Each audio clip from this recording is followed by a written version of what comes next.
Google Docs, Google Classroom. Excel, Word to save our students' data, not only write in the textbook again. Okay, the next is new career opportunity for educators. As we know, the teacher salary in Indonesia is low. If we compare with our workload, right? Yes. No, not equal the salary with the teacher's workload. Therefore, now there are some of teachers look for the new opportunity for the education content creator, the education designer, yeah, to make to add their income. Dan itu cukup menjanjikan, right? Yes. Yes. So the technology can be their new opportunity. The next is personalized learning. Do you know what personalized learning means? No. It means that we teach the students based on their needs, their ability of academic or non-academic levels. For example, every students have their own ways to learn. You know, there are the audiolingual, visual, and many more. So the personalized learning here means that we have to give them the same opportunities, the same experience of the learning activity. Yeah. The example of this strategy is maybe in a month there are 4 weeks. So each week we can use different different methods. For example, for the first week we use TPR, the second we use third method, the third we use GTM, and the last we use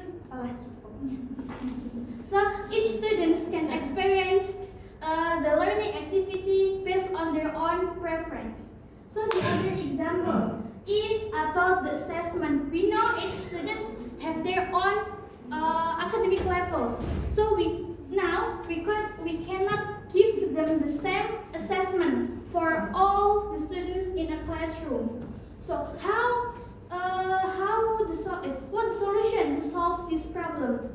Okay, the solution is we have to give them the different assessment. But do you think that is a difficult thing to do? That we have to give the different assessment between among students? Susah kan, pasti kan kalau kita harus ngasih assessment yang berbeda untuk setiap muridnya. So what's the solution is using using online platforms, yeah. So we can just make an assessment that suitable with the students' need. Like kan kalau memakai misalkan kalau memakai online platforms kan we can make more than one assessment lah in a short time, right? Ya kan, kita bisa buat berbagai, nggak cuma satu jenis assessment. Kita dituntut untuk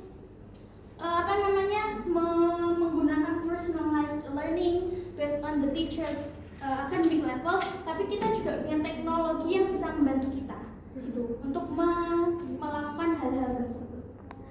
So the last is teachers can monitor students' progress and potential individually. So it can be a cycle like this. The first one, we teach them based on their level. So we can monitor each of the students. So maybe we feel like, oh, this is not suitable, this is suitable. So we can give the strategy again that based on their academic level. Jadi kayak jadinya cycle gitu. Jadi kita kan